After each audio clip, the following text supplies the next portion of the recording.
On va commencer bien. Bonjour à tous. Merci d'être présents pour cette quatrième et dernière webconférence sur la série qu'on a commencé en début d'année sur le temps de travail. Là, ça va être la dernière, donc elle va porter sur la construction de votre accord d'entreprise, parce que nous avons vu précédemment les notions essentielles du temps de travail, le forfait jour, le forfait heure, etc. Donc, le but d'aujourd'hui, c'est de vous accompagner dans la construction de votre accord d'entreprise.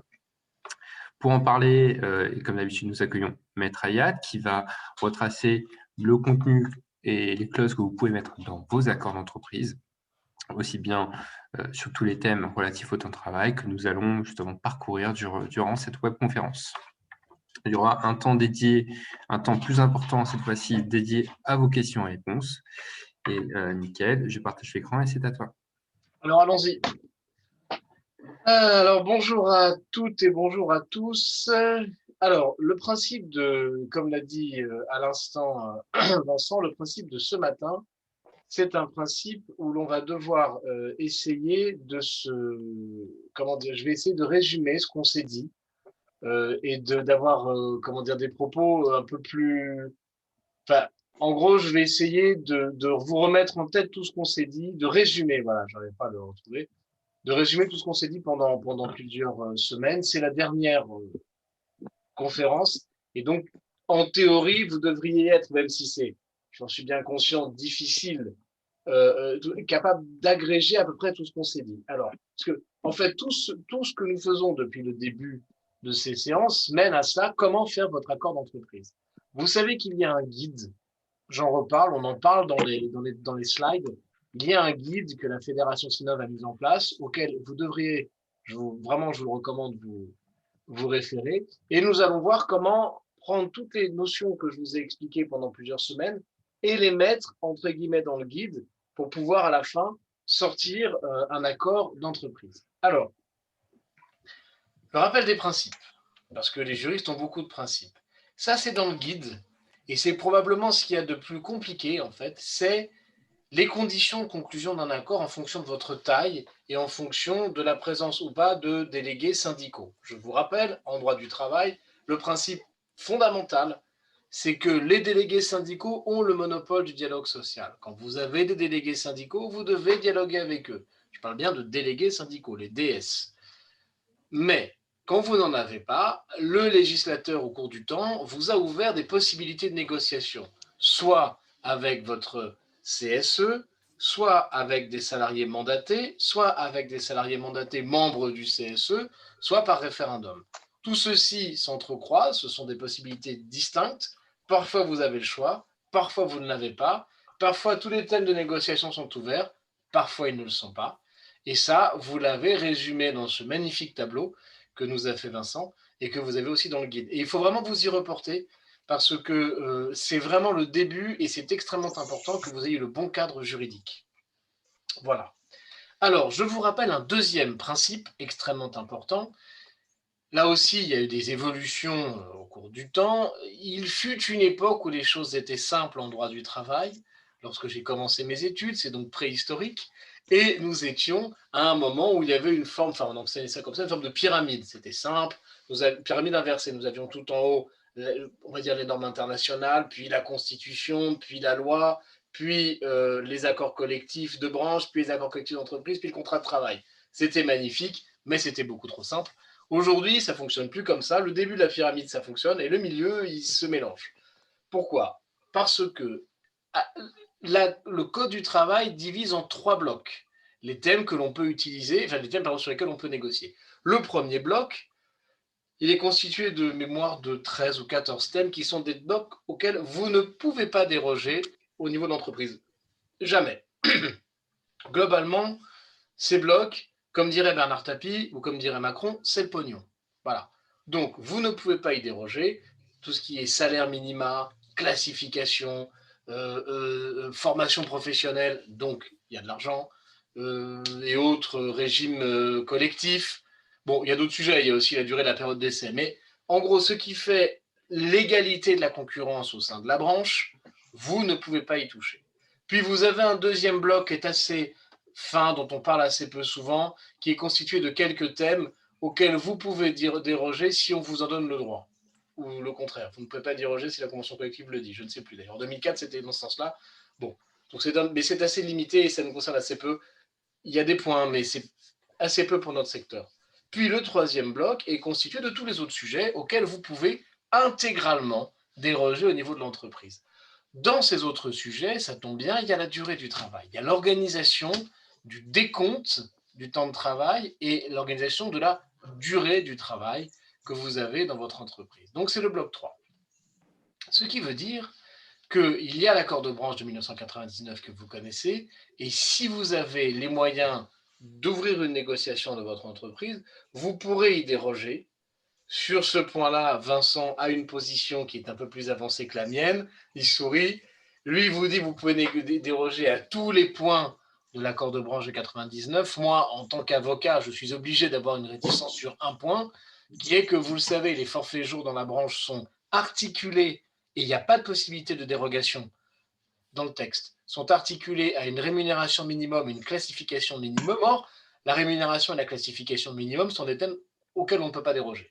Donc aujourd'hui, je ne suis pas en mesure de vous dire si la Cour de cassation va considérer que la négociation sur les forfaits jours emporte de manière accessoire la rémunération minimum et les classifications, auquel cas nous pourrions y déroger dans le cadre du bloc 3, ou si la Cour de cassation va considérer que la rémunération minimum étant un minimum et que la classification étant une classification, eh bien, on ne peut pas y déroger. Et donc, nous pourrions déroger à d'autres conditions mises en place pour le forfait jour, par exemple 2 entretiens annuels et pas un seul, mais ça, on ne peut pas y déroger.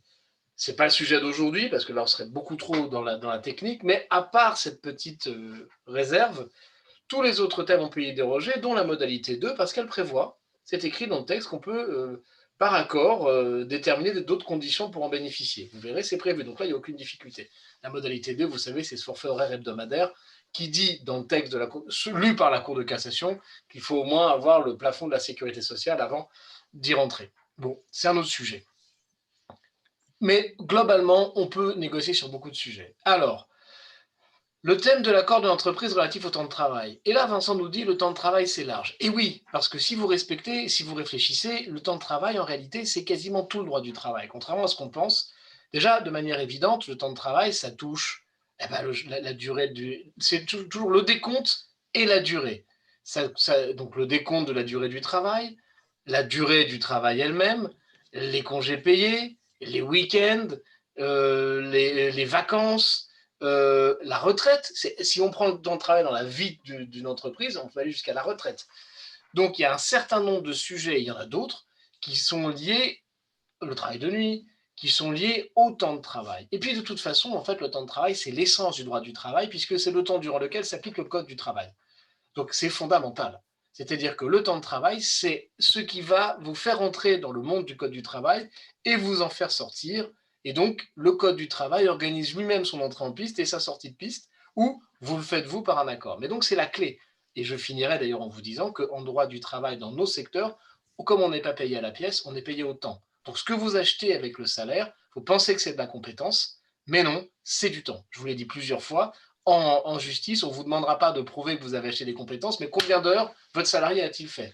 Théorie du sachet d'abricots, vous connaissez, vous achetez un sachet d'abricots, 5 abricots pour 5 euros, à vous de démontrer que dans le sachet, il y a 5 abricots. Et pas la qualité des abricots. Combien d'abricots? C'est pareil en droit du travail. Pas la qualité du travail, combien d'heures de travail? C'est ça que vous achetez. Voilà. J'ai pas du tout lu les slides, hein. Je suis en train de vous parler sans regarder les slides. Vous les avez par ailleurs. Sans rigole. Mais bon. Alors, les thèmes, ça c'est quelque chose que Vincent voit lui, puisqu'il est à l'observatoire ultime, il est à la branche. Il voit les thèmes que nous avons toujours en négociation au niveau de la branche et qui passent. Et vous voyez, le premier thème, ce sont les forfaits jours. Donc ma réserve ne semble pas partagée par beaucoup de gens. Et en tous les cas, la branche ne dit rien. J'en prends acte. Toutefois, je garde ma réserve. Et donc, la négociation sur les forfaits jours, c'est le principal. Après, vous avez les heures supplémentaires, bah oui, puisque vous pouvez modifier le contingent d'heures supplémentaires. On a vu les heures supplémentaires ensemble. Vous pouvez modifier la rémunération des heures sup. Vous pouvez modifier quand les heures sup sont prises sous forme de repos, ce genre de choses. Les congés payés, là c'est pareil, vous pouvez mettre les congés payés sur un décompte annuel et pas sur un décompte qui démarre au mois de mai.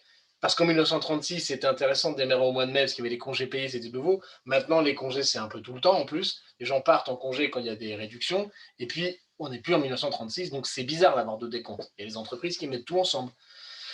Le compte épargne-temps, je ne sais plus si on en a parlé ensemble, mais le compte épargne-temps, c'est la façon de stocker du temps, pas des congés payés. C'est impossible, sauf la 5e semaine, on ne peut pas la liquider en argent, sauf rupture du contrat de travail.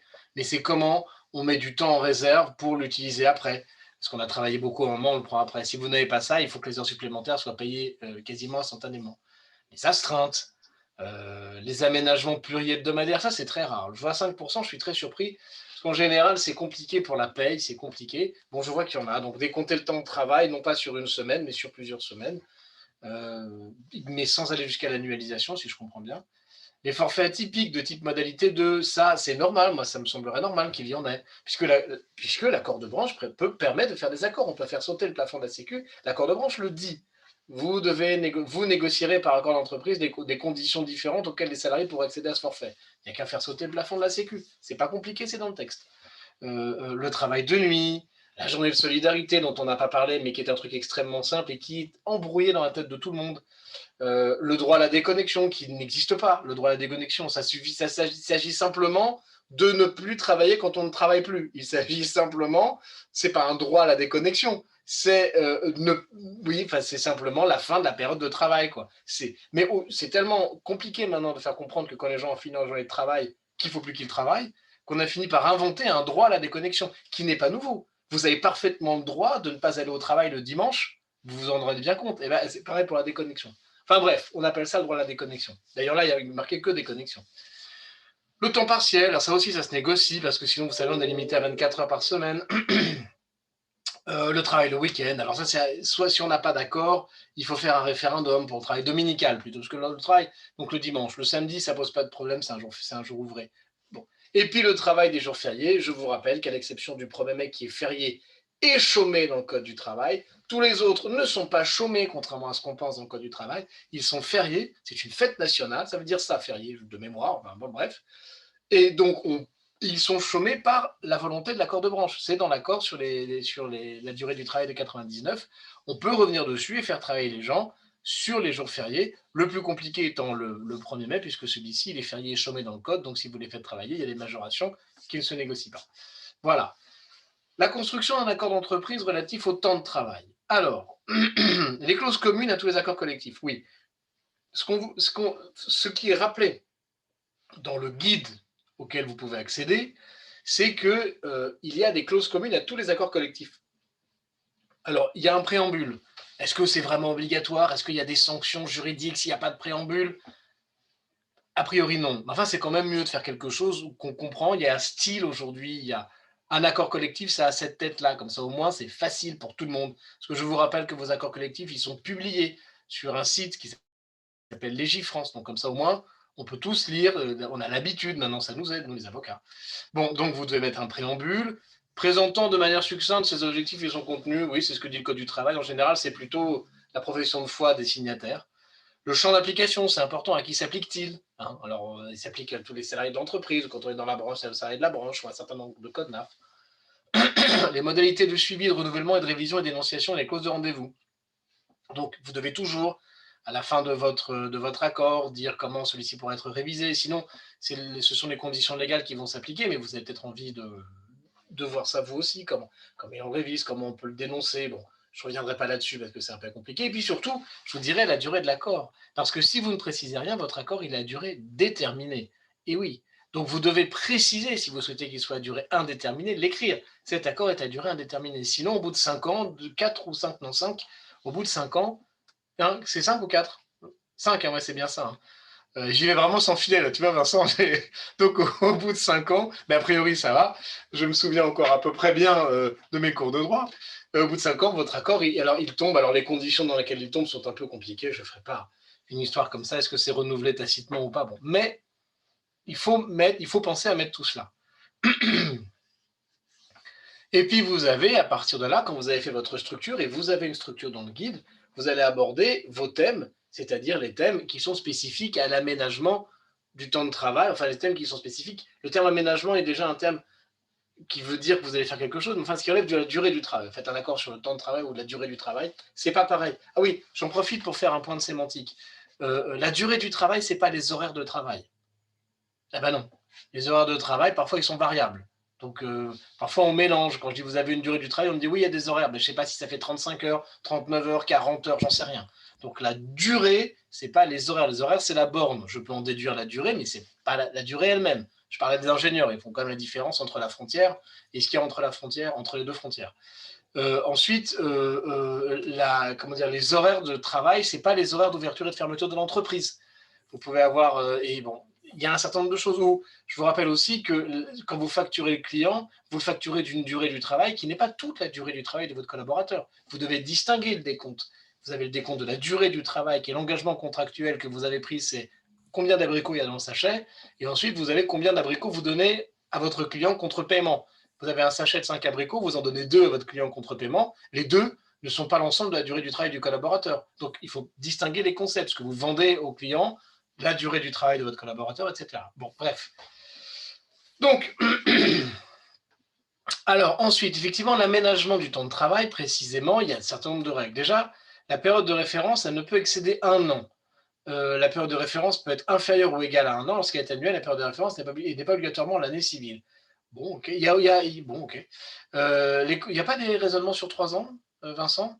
Il y a des raisonnements sur Si, 3 mais il ans. faut qu'il y ait un accord de branche l'autorise. Ah, ok, d'accord. Et vu qu'il n'y en a pas, je ne l'ai pas mis. Eh bien, tu as raison, j'ai rien dit.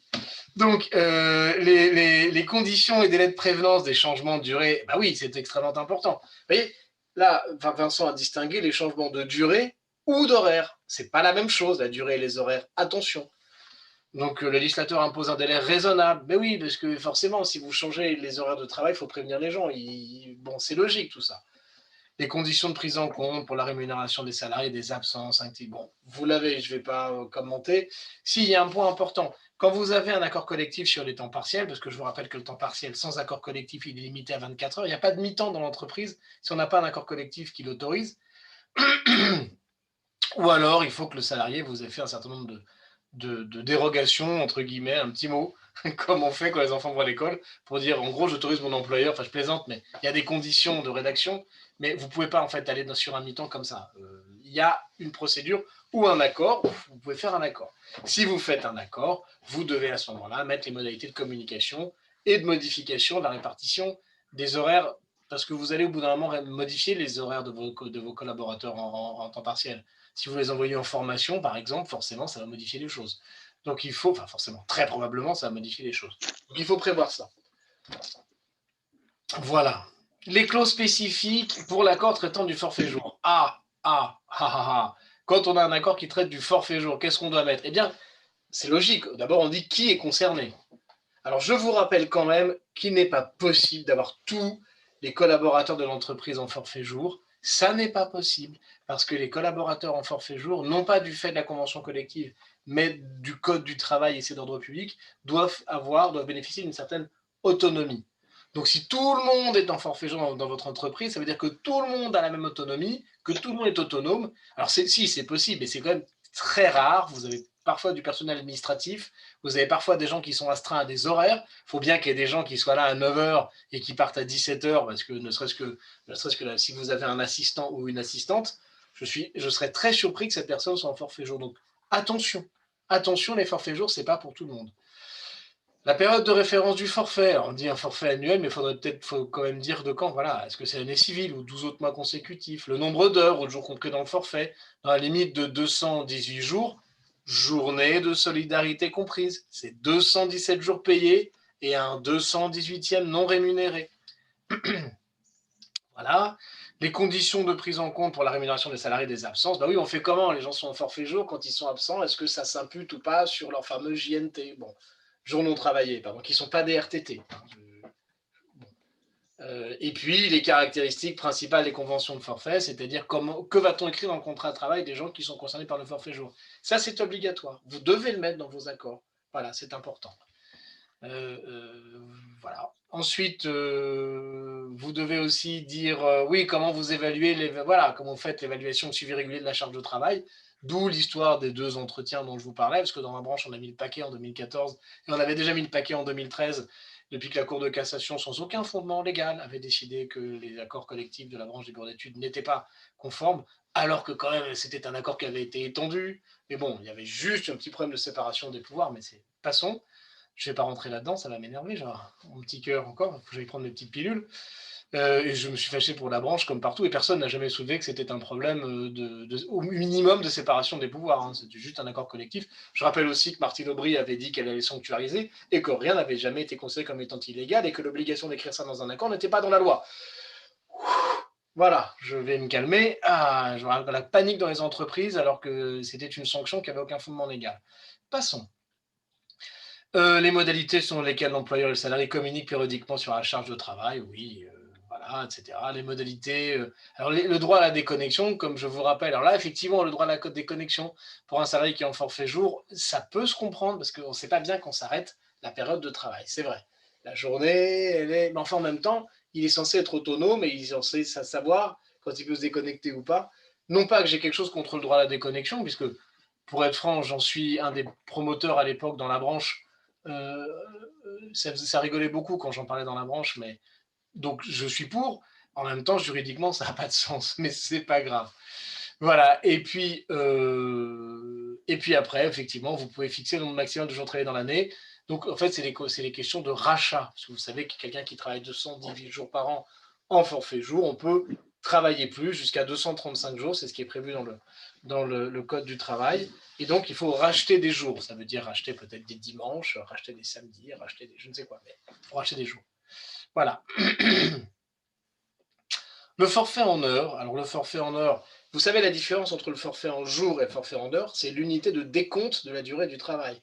Vous comptez en jours quand c'est un salarié en forfait jour, donc c'est en jour, voilà. Donc il travaille 10 minutes, il travaille 5 heures, il travaille jusqu'à 13 heures, parce qu'après il faut qu'il ait 11 heures de repos consécutives. Mais vous ne voyez pas la durée du travail, vous voyez la durée du repos. Passons, c'est pas le sujet. C'est pareil, c'est une journée de travail, c'est un forfait. Le forfait, il est sur la journée. Voilà. Mais après, il y a 218 jours à travailler par an qui, elles, ne sont pas forfaitaires. Hein. Ces 210 jours, il faut les faire. Si on ne les fait pas, on n'est pas payé. Mais la journée, on fait une heure, on fait. Voilà, c'est l'unité de décompte, c'est le jour. Et puis, vous avez le forfait en heures. Là, c'est pareil. Que vous fassiez ou pas les heures, vous êtes payé. Donc, parce qu'il y a un certain nombre d'heures qui sont payées. Si vous ne les faites pas, vous allez avoir un problème. Vous allez avoir un problème. Enfin, si ça ne les fait pas, il aura un problème, pardon, de disciplinaire. Il faut bien qu'il fasse son travail, sauf si on ne le fournit pas. Mais le forfait, c'est qu'on paye. Le forfait en heures, c'est un forfait en temps et un forfait en argent. Vous êtes payé pour un certain nombre d'heures, que vous les fassiez ou non. Si vous ne les faites pas, ça peut être sanctionnable, mais si vous n'avez pas de travail, vous ne les faites pas, ce n'est pas sanctionnable, mais vous êtes payé quand même. Voilà, les salariés qui sont susceptibles de conclure une convention, etc., etc. Vous l'avez, je ne vais pas vous relire la liste. Enfin, sauf si vous voulez. Non, c'est bon. Alors, le travail dominical, c'est-à-dire le travail du dimanche. Alors là, attention, vous pouvez, si vous faites un accord d'entreprise sur le travail dominical, on peut y déroger au travail dominical. Ce à quoi on ne peut pas déroger, c'est l'obligation absolue d'avoir ou d'offrir un jour de repos ou de laisser un jour de repos par semaine aux collaborateurs. C'est-à-dire, vous savez, c'est la règle des 11 heures de repos minimum consécutives et des 35 heures de repos minimum contenant ces 11 heures. 35 heures, c'est 24, la journée de repos, plus 11 la nuit. Donc en réalité, vous avez l'obligation de laisser un jour de repos. Ce jour, je ne vais pas vous faire un cours sur l'histoire du droit du travail, il n'a pas toujours été le dimanche. Il y a même un moment, c'était même pas le dimanche pour empêcher les gens d'aller à l'église au 19e siècle. Ça a été volontairement décalé, puis c'est revenu. Enfin, je passe. L'histoire du droit du travail là-dessus, elle est passionnante. Mais aujourd'hui, on considère que le jour de repos principal, c'est le dimanche, mais ça peut être décalé par un accord d'entreprise. Ça peut être décalé aussi sans accord d'entreprise par un référendum qui n'est pas exactement le même référendum que celui dont on parle là. Mais quand vous êtes à moins de 10 salariés, de toute façon, vous n'avez pas le choix de faire un référendum, donc ça ressemble. Voilà, globalement, vous avez la possibilité de faire travailler vos collaborateurs le dimanche, mais attention si vous rentrez là-dedans, parce que ça va entraîner beaucoup d'autres. Si c'est vraiment régulier, ça va entraîner peut-être, hein, faut regarder du travail posté ou du. Donc, si vous rentrez dans cette logique-là, si c'est juste quelques dimanches par an, ponctuels, parce que vous avez un séminaire, ok. Mais si c'est une logique à long terme, c'est vraiment un travail d'ingénierie en temps de travail, par l'organisation d'entreprise un peu plus long. On ne peut pas rentrer là-dedans maintenant comme ça. Voilà. l'accord d'entreprise qui traite des astreintes. Alors les astreintes, c'est important. Je vous rappelle que l'astreinte, c'est pas un temps de travail, c'est un temps où on se tient à la disposition de l'employeur pour aller travailler éventuellement. C'est compensé par une indemnité. Pourquoi? Parce que la liberté, même si on n'est pas au boulot, est réduite. Je ne peux pas aller en boîte de nuit consommer des produits psychotropes quand je suis d'astreinte, même si j'en aurais, en tous les cas, le droit en ce qui concerne de l'alcool. Le reste, non. Mais sur le droit, la pratique, on sait qu'elle est différente. Mais je ne peux pas, parce que je suis d'astreinte. Il ne faut pas que j'aille en boîte de nuit et arriver complètement épuisé à 5 heures du matin en ayant bu 2 bouteilles de champagne. Donc, j'ai une contrainte. Je ne peux pas non plus prendre l'avion pour partir soudain à Marrakech en week-end. J'ai une contrainte. Donc, je dois absolument, en tant qu'employeur, compenser cette contrainte par des sommes. En revanche, quand j'interviens sous astreinte, eh bien là, bon, c'est du travail, c'est du temps de travail. Mais il y a plusieurs éléments à préciser. Quand on a un salarié en forfait jour qui intervient, les astreintes, c'est en heures. Il faut expliquer comment on fait la conversion, comment le salarié est contacté quand il est d'astreinte. Est-ce que c'est le client qui l'appelle directement ou est-ce que c'est quelqu'un de chez vous? Mais alors, celui de chez vous, il est aussi en astreinte, puisqu'il a été appelé par le client. Donc, il faut réfléchir à l'organisation. Tout ça, c'est un accord sur les astreintes. Et quand vous n'avez pas d'accord, vous pouvez faire ça par décision unilatérale. Mais je vous rappelle que si vous le faites, vous devez passer dans votre CSE quand vous en avez un. Et en tout état de cause, envoyer votre décision à l'inspection du travail. Ouh, eh ben, c'est bon, je suis dans les temps. Le travail de nuit, alors le travail de nuit, il n'y a plus en fait de travail de nuit. Attention, on met en place le travailleur de nuit, non pas le travail de nuit. C'est pas le même sujet. Le travail de nuit, ça s'est arrêté en 2002, je crois. Le travailleur de nuit, et vous devez mettre en place les conditions qui vont organiser le travail de nuit chez vous et instaurer le travailleur de nuit. Alors, vous avez la liste. Si vous devez le faire, j'ai eu un client récemment qui devait le faire, ça arrive de temps en temps dans ma branche, hein. Ça dépend avec qui sont vos clients, mais par répercussion, ça peut être vous. Le plus important, je ne vais pas me lancer là-dedans maintenant, mais vous devez être absolument focalisé sur la préservation de la santé et de la sécurité. L'obsession, à juste titre, de l'inspection du travail, c'est les heures entre, on va dire, 1 heure du matin et 5 heures du matin, globalement vers 3 heures du matin, où la somnolence est la plus importante. Donc, si les gens sont sur des chantiers ou je ne sais quoi, hyper risque. Et puis, l'inspection du travail, ils vivent aussi un drame, les inspecteurs du travail, quand il y a des morts, hein. Enfin, je veux dire, j'en ai eu un au téléphone récemment, mec, il n'était pas bien, hein. Donc, ils sont extrêmement vigilants là-dessus. Et vous devez faire attention à ça, vous devez faire attention aux conditions de repos, vous devez faire attention au fait que le collaborateur peut avoir une vie normale aussi. Et le lendemain, de temps en temps, il faut qu'il puisse amener ses enfants à l'école alors qu'il est censé rentrer se coucher, aller voter, ce genre de choses. Bon, on ne va pas en parler maintenant, mais c'est tout un sujet. J'ai une question sur les chauves-souris. J'y viendrai après. Ça dépend en fait pour les chauves-souris, ça dépend. On va voir après. Quelques exemples. Alors, quelques exemples. Voilà. Alors, exemple de disposition d'un accord d'entreprise traitant de forfait jour. Ouais, bon bah là les exemples, c'est les exemples. Je vais pas les catégories de salariés autonomes, voilà. Bon, je peux pas vous dire. Que vous dire d'autre? Si, un point important, si vous fixez un nombre réduit, si vous ne fixez pas 218, mais par exemple 174, votre collaborateur est toujours à temps plein. Il n'y a pas de temps partiel en forfait jour. Le forfait est le temps plein. Un petit forfait, c'est quand même un temps plein.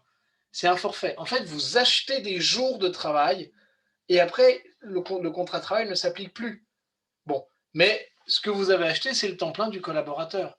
Donc, si vous le mettez à 174 jours par an, par exemple, je le vois assez souvent, il est quand même à temps plein, il n'est pas à 80%. Autre point important, la seule différence, c'est qu'il a plus de jours non travaillés.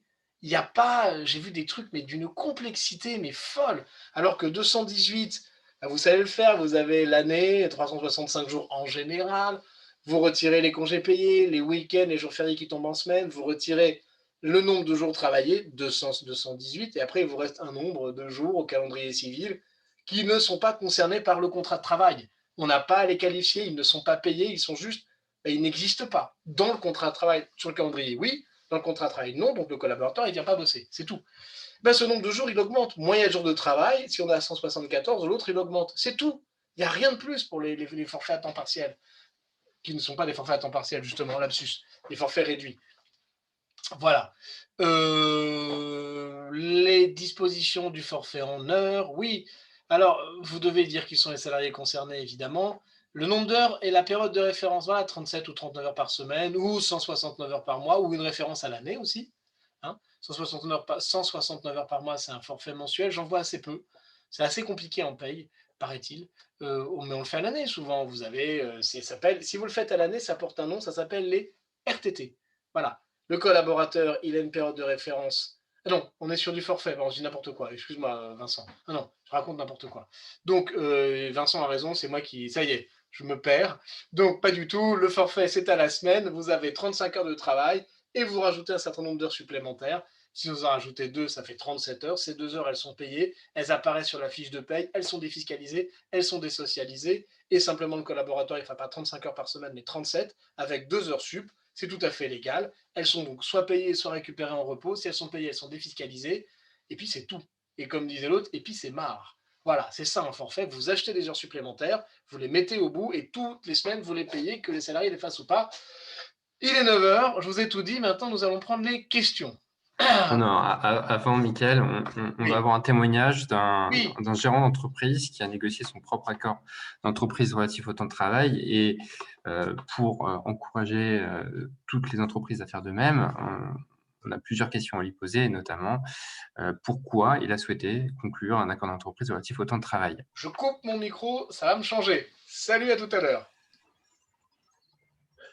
Ok, et ben bonjour à tous. Donc je m'appelle Dimitri Moll. Je suis le fondateur d'un bureau d'études qui s'appelle Cnova, qui travaille dans la maîtrise d'œuvre pour les rénovations globales et performantes de bâtiments et également construction neuve d'immeubles de logement collectifs.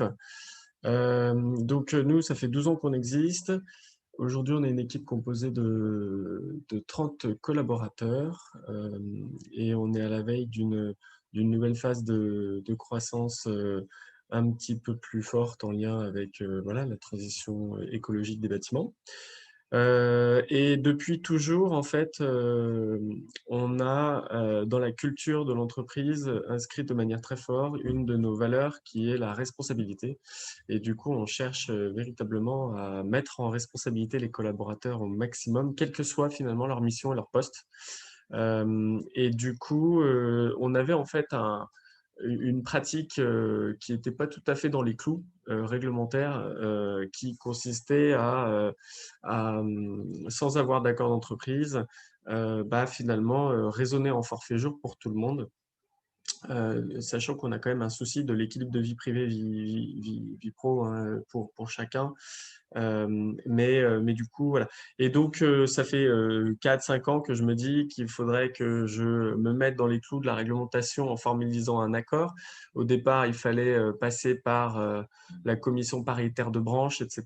Et depuis que Emmanuel Macron a simplifié un peu la démarche en permettant une négociation au sein de l'entreprise directement, je me suis dit, allez, on y va. C'est l'occasion. Et en fait, comment s'est passée cette négociation?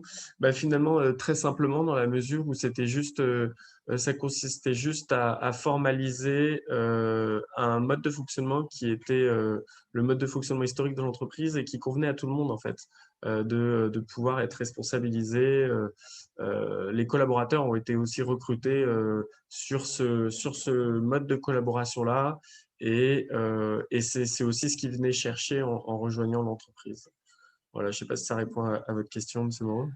Si, si. Alors, du coup, de ce que j'ai compris, vous avez mis la totalité de vos collaborateurs en forfait jour?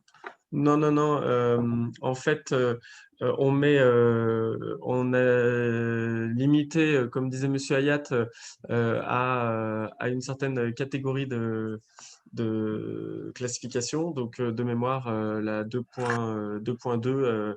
Donc, notre accord, en fait, il permet d'aller un petit peu plus loin que l'accord de branche, quoi, hein, concrètement, de descendre à la classification cadre D, je crois, 2.1 ou 2.2, je me rappelle plus ce qu'on a mis. Mais en l'occurrence, c'est vrai que tous les collaborateurs, ou presque en fait, sont déjà dans ces classifications-là. Donc, in fine, chez Cnova, effectivement, tout le monde, presque tout le monde aujourd'hui est au forfait jour. Ça doit être 2 personnes près, mais qui en fait, dans les faits, je le concède, en fait, ont un comportement comme si c'était du forfait jour. D'accord, donc c'est un accord d'entreprise qui visait à régulariser une pratique déjà existante au sein de l'entreprise, que Exactement. vous avez facilement négocié avec votre CSE. Et sur le plus long terme, vous visez vraiment une autonomie de vos salariés plus Oui, travaillée, oui, plus oui. approfondie? Oui.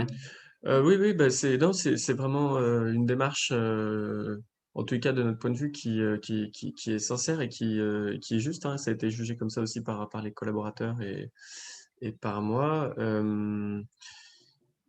On a les collaborateurs sont responsabilisés par rapport à leur production. Et en fait, ils viennent à l'heure qu'ils veulent le matin, ils repartent à l'heure qu'ils veulent le soir. Ils sont en télétravail. Maintenant, on a complètement, évidemment, comme tout le monde, revu nos croyances et nos limites là-dessus. Et puis voilà, à la fin du mois, on a des tableaux de bord qui sont édités individuellement pour chaque collaborateur, enfin même en cours de mois, au quotidien, et qui permet à chacun de savoir où il en est par rapport à ses objectifs. Mais effectivement, en aucun cas, on va regarder si la durée du temps de travail a été de 6 heures par jour, 8 heures par jour ou 9 heures par jour. Voilà. En vrai, on le regarde quand même pour s'assurer qu'il y a un équilibre de vie. Et donc, on a l'information parce qu'ils saisissent quand même des feuilles de temps qui permettent de suivre le nombre de jours travaillés, justement, et qui permettent aussi de savoir sur quoi ils ont travaillé, et donc faire la comptabilité analytique par affaire, évidemment. Mais c'est pas par rapport à ça qu'on les anime et qu'on les responsabilise. Super. Mais alors, est-ce que vous avez ressenti un gain de productivité de leur part une fois qu'ils sont rentrés dans cette modalité de forfait jour ou c'était déjà existant? Bah, comme nous, c'était déjà existant, Bah non, oui. franchement, j'ai pas d'historique et je sais pas, j'ai pas Oui, le comparable avec un historique où on pourrait dire, voilà, on est sur des heures bien précises, de 35 ou un forfait à 36,5 par semaine. J'ai pas connu ça, donc je peux pas comparer. très bien. Merci beaucoup, Monsieur Moll, de ce Merci. témoignage. N'hésitez pas, on va passer aux questions-réponses. Si vous avez des questions à Maître Hayat ou même à Monsieur Moll, n'hésitez pas.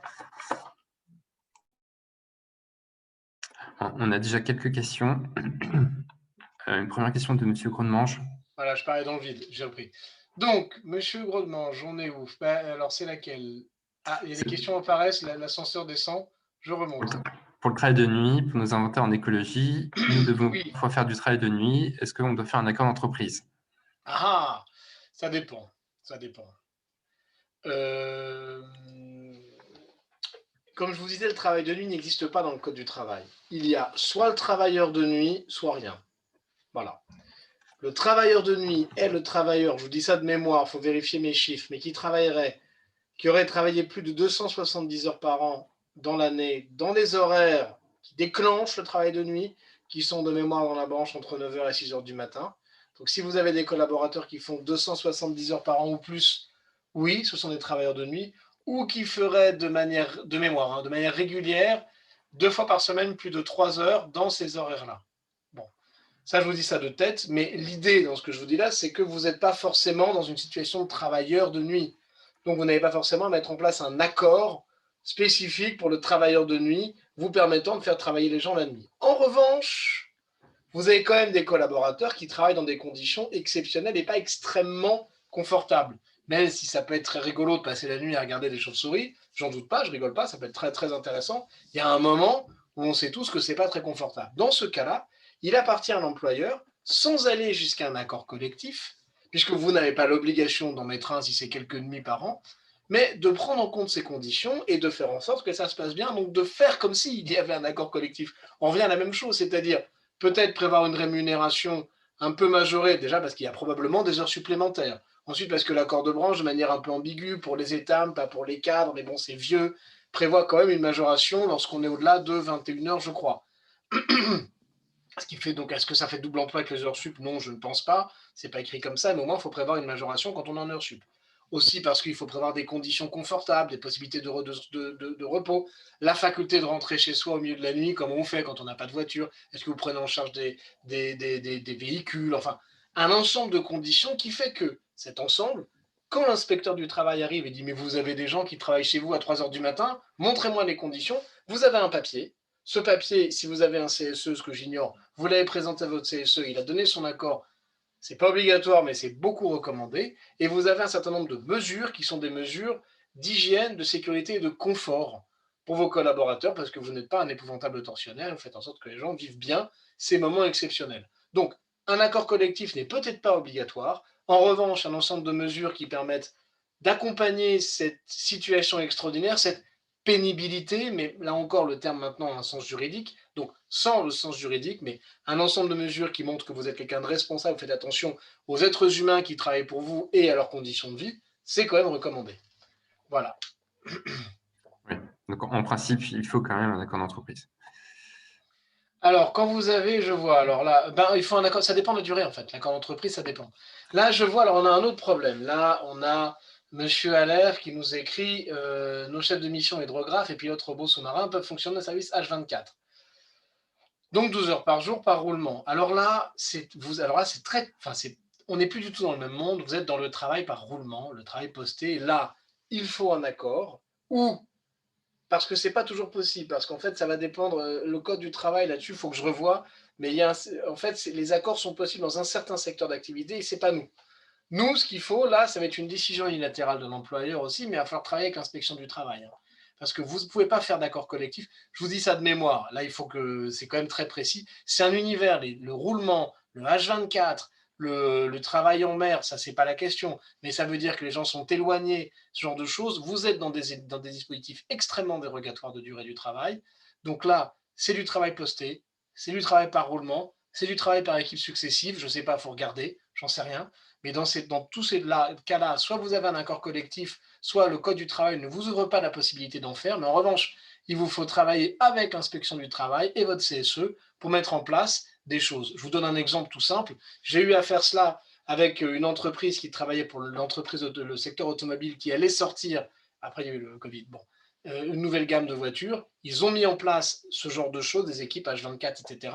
Ça, je l'ai fait avec plusieurs types d'accords. Un accord pour le dimanche, et oui, parce que le H24, c'est le dimanche, des éléments pour le travail de nuit, des éléments pour les équipes successives. Tout ceci, je l'ai fait avec le CSE. J'avais fait un plan d'ensemble, puis j'ai fait des textes spécifiques, et tout ceci, je l'ai fait au fur et à mesure en l'envoyant à la directe pour le faire valider, parce qu'on ne pouvait pas négocier. Il n'y a pas d'accord ouvert dans le Code du travail, je crois, quand on n'est pas dans l'industrie. Il faut que je revoie ça.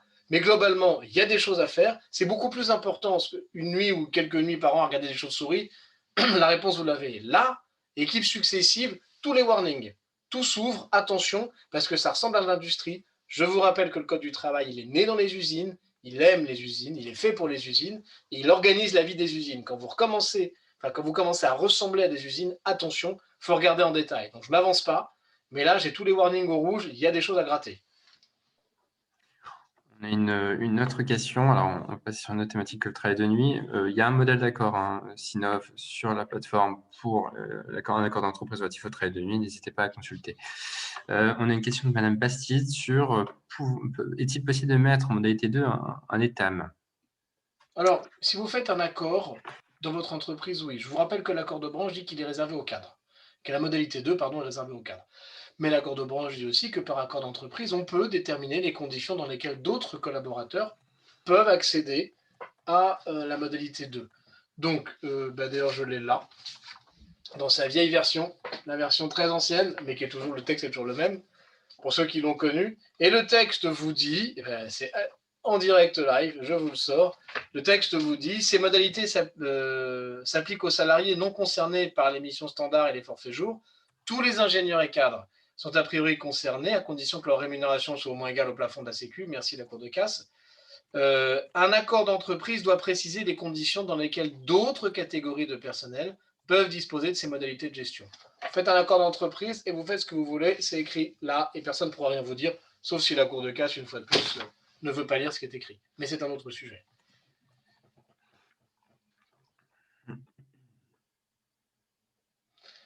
Alors, je vois que Madame Leclerc me demande, est-il possible de faire une note d'information concernant le temps de travail sans aller jusqu'à un accord? Non. Ça dépend de ce que vous mettez dans la note. Mais une note d'information n'est pas une organisation. Et le temps de travail, je vous dis, c'est le centre du droit du travail. Parce que quand on dépasse la durée du travail, on paye des heures sup. Donc vous ne pouvez pas, par note d'information, vous exonérer du paiement d'heures supplémentaires. Le Code du travail vous dit 35 heures par semaine, heures sup. Tout ce qui est dérogatoire doit faire nécessairement au moins l'objet d'une consultation du CSE, mais dans 99% du temps, l'objet d'un accord. Vous ne pouvez pas, par note d'information, décider pour les heures supplémentaires. Vous pouvez en revanche, par note d'information, dire on ne travaille plus de 9h à 17h, mais de 8h30 à 16h30. C'est de l'organisation et ça n'est pas une modification du contrat de travail dans la mesure où les horaires sont rapprochés. Pourtant, dans certains cas, ça pose des difficultés parce qu'avant, on pouvait amener les enfants à l'école, après, on ne peut plus. Ou les chercher, on ne peut plus. Donc même ça, alors que la Cour de casse considère que l'employeur peut le faire, c'est une modification des conditions d'exécution du contrat de travail. Parfois, ça amène des difficultés et des conflits et vous vous retrouvez avec une décision unilatérale de l'employeur et le juge peut, parce que le juge de temps en temps, il était, vous savez, le droit, surtout le droit du travail, c'est pas du tout une science, hein, c'est des probabilités. Donc on a des éléments pour convaincre le juge, mais le juge, il décide ce qu'il veut en fonction de plein de principes qui sont contradictoires. Donc, il peut dire respect de la vie privée, vous ne pouvez pas mettre les gens à 8h, enfin, à 9h, alors qu'ils étaient à 8h30, il faut qu'ils emmènent leurs enfants à l'école, par exemple. Mais il peut vous dire aussi respect de l'autonomie et du pouvoir de direction de l'employeur, c'est plus rare. Il peut vous dire aussi respect de l'autonomie de la volonté, les parties ont décidé quelque chose, on ne change rien. Enfin, il y a plein de façons. Je vous rappelle que je suis président de la première chambre des activités diverses à Paris. Je vois bien que c'est toujours un raisonnement téléologique, hein. Vous savez où vous voulez aller parce que vous avez été convaincu par une plaidoirie et après vous allez trouver les arguments pour y aller, hein. Donc le juge, s'il considère que vous ne pouvez pas le faire, il trouvera un moyen de vous dire que vous ne pouvez pas le faire. Mais il y a quand même quelques éléments en droit obligatoire et sur la durée du travail, à part quelques rares sujets, non, il faut un accord. Oui, attention, hein, si vous faites une note, c'est l'accord de branche de 99 qui s'applique et toutes les conditions qu'on connaît maintenant. Absolument. Tout à fait.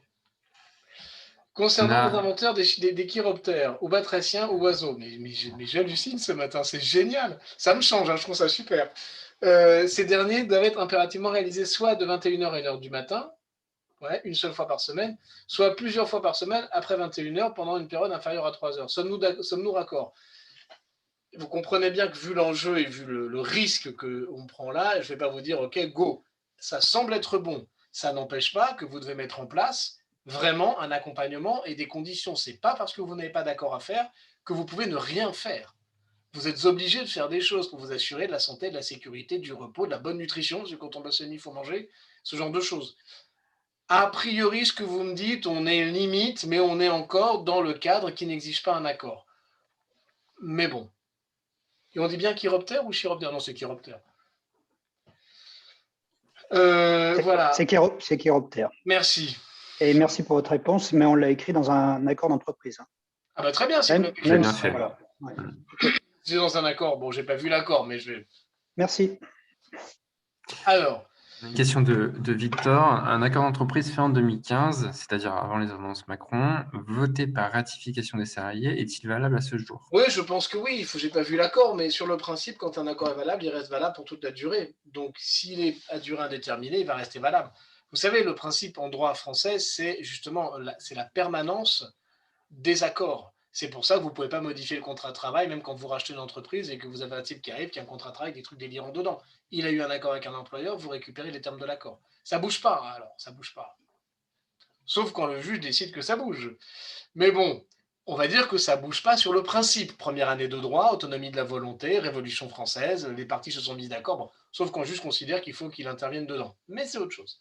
Donc là, vous avez fait un accord avec les salariés, a priori, ça n'a pas bougé. Ça n'a pas bougé. Évidemment, il faut quand même regarder, parce que la difficulté de ces éléments qui relèvent de capsules temporelles distinctes, c'est que vous bloquez dans le temps des éléments juridiques qui vont ensuite naviguer au fur et à mesure de la chronologie et se retrouver dans un univers juridique complètement distinct. Je prends l'exemple de 99.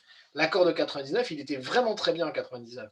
Maintenant, il y a des éléments absurdes dedans. Ben oui, parce qu'on n'est plus en 99, on est 20 ans plus tard. Mais c'est figé.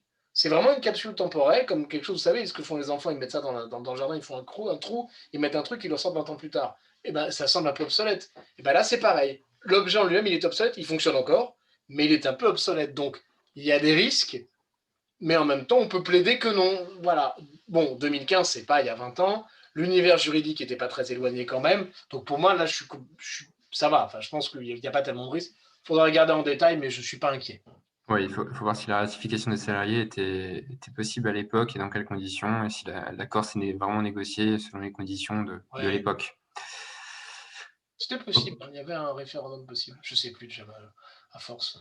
Voilà, pareil, depuis Si, c'était 2017. possible. Ouais, je sais, on est obligé de là. Si, mais c'était possible. Une question de Claire Salmon. Le travail exceptionnel un jour férié nécessite-t-il l'accord de l'inspection du travail? Non, Hors 1er mai. non, pas du tout. Ça nécessite l'accord du collaborateur. Et encore, pas forcément, vous lui faites faire des heures sup. Alors, en théorie, les heures supplémentaires, ça se fait sans accord du salarié. Mais moi, j'ai toujours eu le sentiment que là, on sentait l'accord des heures supplémentaires, c'est-à-dire les heures après le boulot, quoi. Revenir au boulot alors qu'on est censé être en famille, a priori, vous pouvez. Parce que vous dites, bah oui, mais j'ai besoin, donc voilà, les heures supplémentaires, c'est comme ça. Mais je pense quand même qu'il faut l'accord du salarié, ce sera plus safe, plus sécure, comme on dit maintenant à la radio, plus sécurisé, quoi. Hein, Oui, totalement, parce que l'accord de branche de 99 dit bien que tous les jours fériés sont chômés et non travaillés. Mais ce qui veut dire quand on travaille dessus, ça fait des heures sup. Bah oui, mais bon, comme le samedi, quoi. Mais bon, faut quand même regarder. En gros, pour être plus sécurisé, il faut quand même avoir au moins l'accord du collaborateur.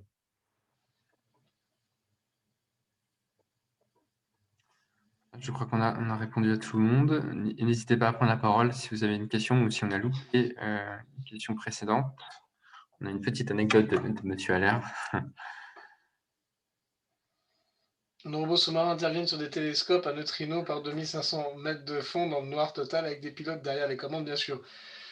Oui, mais ils ne sont pas dans les robots. Ils sont à l'extérieur. Ce sont des drones, vos robots sous-marins. Donc les conditions. En revanche, s'ils sont dans les robots, il faut qu'on regarde.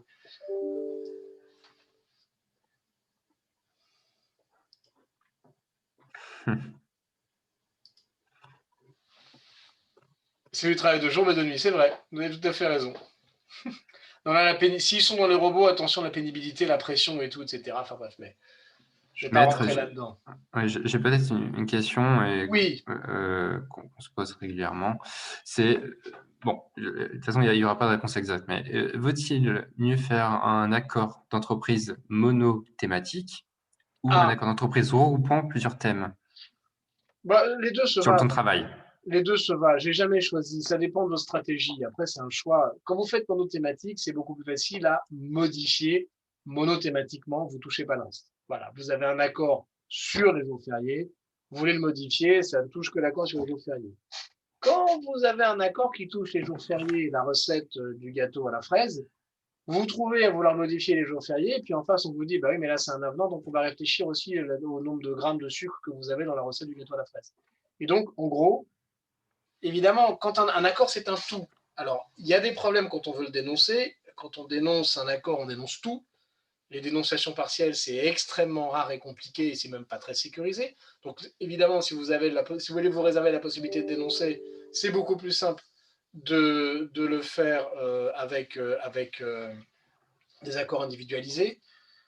Donc, a priori, dans ce sens-là, c'est mieux d'avoir des accords individualisés parce que vous pouvez les modifier ou les dénoncer de manière individualisée. Mais le problème, c'est le moment de la négociation. Si vous n'avez rien à négocier sur ce thème particulier, vous allez peut-être vouloir négocier sur un autre thème. Par exemple, si vous voulez mettre en place le travail du dimanche, vous allez peut-être accepter d'augmenter le nombre de grammes de sucre dans votre gâteau à la fraise. Ce n'est pas le même thème, mais au sein du même accord, ça peut être une contrepartie.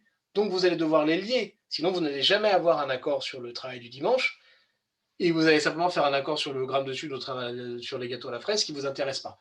Donc, en liant les deux, vous avez une stratégie globale et vous pouvez donner l'un en contrepartie de l'autre. Mais après, c'est lié. Donc, il faut vraiment voir, et je n'ai pas de réponse abstraite, il faut regarder en pratique, que veut-on faire? Est-ce que l'on veut obtenir quelque chose d'important, donc on accepte de lâcher sur un autre sujet? Typiquement dans la branche, je voudrais obtenir quelque chose sur les forfaits jours, je vais faire un accord qui touche les forfaits jours et la prime de vacances. On ne l'a jamais fait cet accord-là, mais enfin, on en a beaucoup réfléchi. Je ne lâche pas sur les forfaits jours, mais je lâche un peu sur la prime de vacances, ce qui fait qu'on confirme les forfaits jours et on paye ailleurs. Ou je veux certainement pas m'amuser à mêler n'importe quel sujet avec n'importe quel sujet, parce qu'après, je pourrais plus rien toucher, et oui. Et donc, je divise, quitte à n'avoir rien à dire là-dessus, tant pis, je préfère prendre le risque d'avoir rien à dire là-dessus que de tout lier. Et là, vous avez un des problèmes classiques de la branche, quand vous vous demandez pourquoi est-ce qu'ils n'ont pas négocié là-dessus, c'est une des raisons. pour lesquels il y a Vincent qui se marre, qui voit bien de ce dont je parle. C'est une des raisons. C'est que si vous liez les sujets, bah, vous les liez. Et si vous ne les liez pas, bah, ils ne sont pas liés. Et ça a des conséquences stratégiques, pas juridiques. Mais cette stratégie, elle est faite en fonction du droit. Donc, il faut regarder. Voilà. C'est pour ça qu'on fait beaucoup d'accords de branche monothématiques. Donc oui, Monsieur Grandmange, il est possible de faire plusieurs accords d'entreprise. Hein, il n'y a pas de limite fixée par le Code du Oui. travail. Plus vous en faites, plus, enfin jusqu'à un certain point après ça. Mais si vous avez plusieurs accords, ça donne l'impression, d'ailleurs c'est vrai qu'il y a un dialogue social sérieux dans l'entreprise, qu'on se met d'accord à chaque fois. C'est mieux. Du point de vue de l'image que vous donnez à l'inspection du travail, je ne sais pas si ça change grand-chose en fait dans la décision de l'inspecteur du travail, mais en avoir ne change rien, ne pas en avoir aggrave souvent la situation. Et puis en justice, là je reprends ma casquette de conseiller prud'homme, quand vous allez dire mais j'ai fait ça parce que c'est dans un accord collectif, et non pas j'ai fait ça parce que je l'ai décidé en une décision unilatérale, c'est pas la même chose. La décision unilatérale, vous avez la moitié des conseillers prud'homme qui sont évidemment le collège salarié et qui considèrent que ceci n'a pas de valeur, c'est une décision de patron. Si vous avez un accord qui lie les deux collèges, et bien les deux collèges, ils sont liés aussi quand ils sont face à vous au conseil de prud'homme. Ça liera peut-être moins le juge d'appel. Mais en tous les cas, au niveau prud'homal, ça vous paye une belle armure, quand même.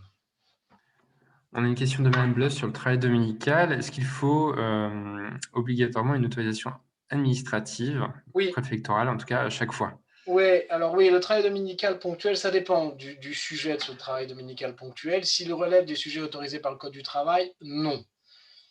Bon. Mais vous savez, alors vous avez l'accord de branche mais qui n'a jamais été étendu. Alors on ne sait pas bien s'il s'applique ou pas. Bon, mais globalement, si vous êtes dans ce que le Code du travail prévoit, c'est-à-dire en gros les urgences, hein, je résume vraiment, hein, c'est plus subtil que ça, mais la continuité du service, les urgences, ok. C'est prévu par le code, il n'y a pas d'accord. Pour tous les autres cas, il faut faire un accord parce qu'on ne peut plus faire autrement. Les autres cas, en fait, c'est simplement lié, vous savez, à cette fameuse loi sur les zones touristiques. Enfin, c'est un truc, dans notre secteur, voilà, c'est les zones touristiques, les zones machin, les zones commerciales. Bon, vous n'avez pas ça. Donc, vous ne pouvez pas travailler le dimanche, sauf ce qui relève du code du travail qui est très précis. Et donc, pour travailler le dimanche, il vous faut l'autorisation préfectorale. Mais cette autorisation vous sera donnée au vu d'un référendum que vous aurez fait. Vincent m'en a reparlé récemment. J'avais oublié que j'avais fait ça il y a quelques années. Je lui ai dit, ah bon? Heureusement, j'avais fait à l'époque le référendum. J'avais totalement oublié que j'avais fait un référendum parce que tout le monde était d'accord à l'époque dans l'entreprise en question. Donc c'était une formalité. Et on avait tout envoyé à la directe avec par ailleurs, donc dans ce référendum, il y avait des conditions. Les gens qui travaillaient le dimanche récupéraient le lundi, où ils pouvaient avoir 2 jours la semaine d'avant, on leur payait le taxi pour venir, le taxi pour repartir. On avait un certain nombre de conditions qui font que, outre le référendum, l'inspection du travail a vu qu'on ne faisait pas ça à la one again, qu'il y avait un besoin, que l'employeur prenait le besoin en compte, avec l'accord des salariés, accompagnait les choses. Mais dans tous les cas, il vous faut une autorisation parce que le travail dominical, c'est le principe. Ce n'est pas de l'ordre public absolu. On peut y déroger, il y a des conditions pour y déroger. Ces conditions sont, eh bien, le référendum, en gros, et l'autorisation de la préfectorale. Il n'y a que quelques entreprises hein, dans le numérique qui, dans la branche, peuvent déroger de façon permanente au travail dominical. Oui. Pour la majorité des entreprises, il faut un accord et une autorisation préfectorale. On va prendre une dernière question, maître. Monsieur Gourmange, alors, je vous laisse la poser parce que l'accord préf, je ne vois pas de quoi vous parlez. Préfectorale. Un accord préfectoral. Ah, oui. En gros, la question, c'est pour les inventaires de chauves-souris, il faut un accord préfectoral. Oui, si l'inventaire se fait le dimanche, la chauve-souris, elle s'en fout, elle. Oui. Il vous faut un référendum d'entreprise qui vous dit que vous pouvez, et donc vous envoyez ça à la préfecture en disant écoutez, mes salariés sont d'accord. Vous savez, ils sont pas dingues à la préfecture. Quand il s'agit de regarder des chauves-souris, ben oui, évidemment, les chauves-souris, elles sont pas en week-end. Hein. Donc, avec un référendum, 2-3 petits éléments qui permettent quand même de dire que vous avez pris en compte que c'est le dimanche, que c'est casse-pied, parce qu'en le dimanche, on est en famille.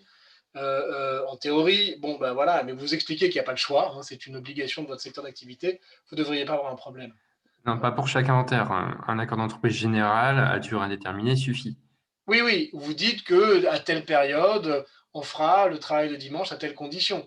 Et voilà, vous n'êtes pas obligé à chaque fois de... oui, ça suffit. Autorisation préfectorale, vous l'avez globalement une fois pour ces cas précis. Voilà.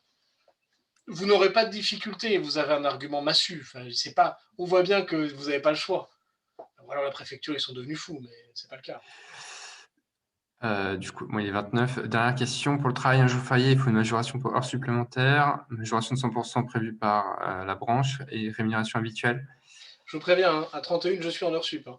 Bon, non, je plaisante. Alors, du coup, arrêtez avec les du coup. Arrêtez avec les du coup. Pour le travail un jour férié, il faut une majoration pour heures supplémentaires. Bah oui, enfin, si vous avez déjà fait vos 35 heures, hein, je parle du principe simple, mais oui, bah oui, remarquez, non, c'est les heures sup. Ouais, non, c'est les heures sup, pardon. Oui, oui, je dis une bêtise. C'est pour le samedi, là, ce que je veux dire. Oui, oui, il faut une majoration pour heures sup de 100% prévue par Syntec, plus la majoration de 100%. Alors, non, non. La majoration de 100%, elle est sur le 1er mai. Je ne crois pas que Syntec, tu regardes le texte, Vincent? Je ne me souviens pas que Syntec prévoit une majoration particulière. C'est pour le travail du dimanche et le jour férié. Il y a une majoration qui est de 25%. Donc, est-ce qu'il faut faire les deux? Pour le dimanche, on cumule, ouais. Je ne sais plus, il faut que je regarde le texte. Vincent le regarde, donc je ne vais pas le faire en même temps. C'est Syntec Sinov, ouais, c'est Syntec Sinov, mais vous savez que moi j'étais à Syntec et quand j'ai ça sous les yeux, ça redéclenche Syntec chez moi. Évidemment que c'est Syntec Sinov. Oui, j'allais reprendre. Ouais, je suis le premier à le faire. Mais là, j'ai mon vieux texte que j'avais à l'époque. En plus, c'est moi qui ai fait ce bouquin. Donc je suis désolé, je suis reparti dans le temps. Ou CICF, oui, c'est ça, c'est CICF que j'ai sous les yeux, c'est ça. Absolument. Ah, vous n'allez pas m'embêter. Tu l'as ou pas? Non, tu l'as pas vu? C'est l'accord de 99? Non, c'est l'article 35 et suivant. Ouais. Je vous envoie un mail, Madame Salmon, c'est l'article 35 et suivant. Il y a 2 distinguos, c'est exceptionnel, habituel. Voilà, c'est pour ça que j'ai pris le truc en tête. Donc, je terminerai sur un échec. Je ne répondrai pas à cette question, mais Vincent va m'aider. Non, mais je répondrai par mail à Madame Salmon.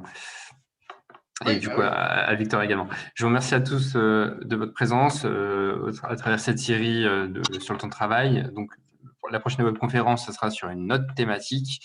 Néanmoins, je sais que vos problématiques sur le temps de travail continuent. Hein, c'est du quotidien. Donc, n'hésitez pas à revenir vers nous à la moindre difficulté. Je vous souhaite à tous une très bonne journée et bonne continuation. Merci. Bonne journée à tous et bon week-end. Au revoir. Bon week-end, maître.